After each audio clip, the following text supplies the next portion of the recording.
Michael Porter Jr. has come under a lot of fire for some of the things that he said regarding Mike Malone's offense. This issue is a symptom of a larger problem because when you look at what Michael Porter Jr. said, he said we kept going to Maul and Jokic in the pick and roll. Love those guys. I think they're talented, but we need to get more people involved. I guess, i.e., he's talking about himself and others, and so to speak. But when he said that, he didn't say anything wrong. Because if you look at the team, they are a 1-2 show. Like, it's like a 1-2 band, and everybody else kind of fall in line. All they run is 70% pick and roll. They're very predictable on offense. And what he said, in theory, is true. In order to beat the Clippers, you need to run more than just pick and roll. Now, here's the symptom of the larger problem: time and place, which goes to the Nuggets, time and score, which falls on the head coach, Mike Malone. Michael Porter Jr. did not know time and place to say what he said. He could have said what he said in the locker room to one of his teammates. But then again, the Denver Nuggets, they don't know time and score. Game 3, they had about an 8-9 point lead down the stretch of that game, and they gave it all back within less than a minute, which is a symptom of the larger problem: leadership. Mike Malone. Mike Malone is supposed to be the one that institutes time and score. Also lead the team in time and place. So it's a symptom of the larger problem, which is the head, which is essentially the leadership of the team, which is Mike Malone. You look at Mike Malone's leadership in terms of leading the team, there's still a good culture there. You have to look at his playoff record. His playoff record is terrible. It's like 8-12 now, I believe. Going to be like 8-13 after they lose today. So Michael Porter Jr. was out of line. But what he's saying is something probably 7 or 8 other guys are saying. Some of the guys aren't getting burned, or they're like quiet about it, like Harris to Millsap, to stuff like that. You can tell those guys feel the same way. They're just not going to express it in public, in the media. Michael Porter Jr. just made the faux pas of not understanding time and place. The Nuggets are making the faux pas down 3-1. The series easily could be 2-2 if they understood time and score.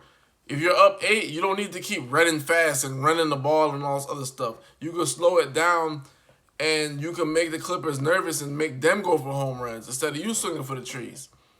So essentially, it's a shit show all around in terms of, their position. But when you really think about how they've been playing sporadically, the things that they do, the way they implement their style of offense, it all makes sense. It all makes sense. The coach can't keep a pulse of his team. The team can't keep pulse of the pace.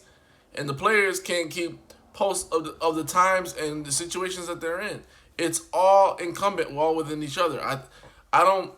While Michael Porter Jr. is to blame for what he did, the action was wrong, and in the time and place, what he said was correct.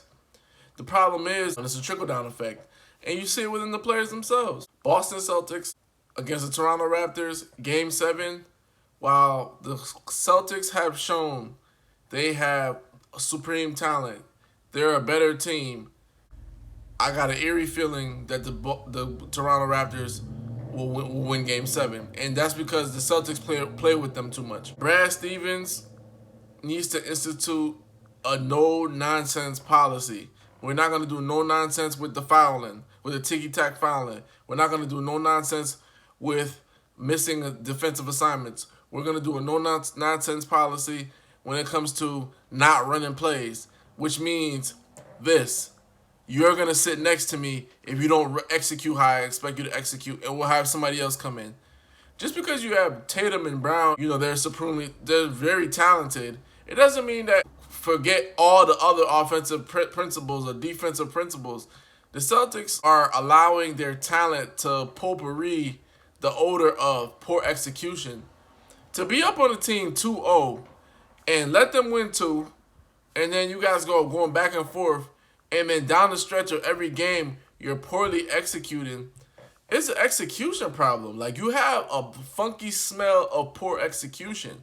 Just because you have talent, it doesn't mean anything if you guys are unable to execute. Hence, Brad Stevens really needs to put a foot in these guys' ass. And I mean that in the nicest possible way, because if you look at the way that he interacts with the players, he gives them a lot of autonomy for a young group. This is a young group from Kemba to Tatum to Brown, Marcus Smart. They're a young group. You got to rein those guys in a lot more. When you see them being lackadaisical or Tice is not showing and being lazy on the pick and roll for leaving the pick and pops for Serge Ibaka, Serge Ibaka's been getting off here. And, Marc Gasol finally hit a couple threes here and there. You have to make those guys execute. And it's execution that'll get you beat. You ever hear the phrase, he had a good plan, just the execution wasn't right. You had a good idea, you just couldn't execute that idea. And that's what the Celtics will be if they lose Game 7. I have a feeling that they might possibly lose the Game 7. And I'm just being honest because Nick Nurse is able to get his guys to execute while for some reason Brad Stevens cannot get the guys to execute. And this might be something where the Celtics may need to play more guys to show like, hey, we got guys that can still come off the bench and play and execute and show it to a Tatum or a Brown, that guys that get in foul trouble too quick. Hey, we got guys that can defend without getting in foul trouble. Kind of teach them a lesson. Nick Nurse, he's playing with house money. Nobody expected them to win this series, let alone be in a Game 7. So all the pressure's on the Celtics, really. Because if they lose, it's a very bad stain on them right there. Lakers versus the Houston Rockets, man. The Lakers won 110-100. The score wasn't even that close. And the only thing I could think of watching that game is the Houston Rockets quit through 90% of the game. The last 5-6 minutes down the stretch, they went on like a 17-2 run. But that was all she wrote, really. And the only reason they went on that run is because the Lakers stopped playing. I think the Lakers felt like we kicked their ass enough. And the Rockets made a little run. Austin Rivers came in the game, made a run. Macklemore came in the game, hit a couple threes. But honestly speaking, James Harden quit. Russ tried to show something, but it just wasn't there. And the Mike D'Antoni's inability and inefficiency to make adjustments is weighing on me. The fact that he's a head coach in the NBA. Like, if you really think about it, every other coach would make some kind of adjustment. Hey, let me get Harden in the post. Let me get Harden off ball so he's not walking the ball up. Let me do like a little brush screen for Harden so he could get off and attack the defense really quickly. Nothing. Like, the Houston Rockets offense is so easy to defend. It makes no sense. They have no counter for anything. And the Lakers put the clamps on them. They had key contributions from guys off the bench. I mean, it was a total team effort. And for the Rockets, they had no fight. It felt like the Lakers suffocated, boa constricted their offense. And that was horrible. That was just like a horrible thing to watch. Like, I couldn't make any sense of it at all whatsoever. At this point, I don't know what it is that Mike D'Antoni is going to do to even resuscitate or make the guys compete. Just compete a little bit, guys. We just want to see a little competitive spirit. They had none. And that was from the very tip-off. You saw it. They had none. The thing about the Rockets is the threes aren't going. They're not going to take mid-range. They're not going to try to get... There was times they had wide-open lanes to the basket. They refused to get the wide-open shot. They would try to go for a three or pass it out to Westbrook. Westbrook really hurts their spacing because the Lakers are just laying off on them. They'll take his poor shooting. And what kills me is you could tell the Rockets are like a stat-stuffing team. Like, they just care about the stats. Because down the stretch when they won a 17-2 run, like, James Harden at that point had been 3 for 16. He finished the game with like 33 points and like 10 assists or whatever the case is, just to make himself look good. But if it was me, just sub me out the game, coach, because we were already down 20 going into the fourth. What's the point of me even playing this game just to pad my stats? And I had a really good conversation with a subscriber about a star and a superstar. And to me, James Harden is a star player. He's not a superstar player, because a superstar player, you're not going to get that dramatic of a drop-off.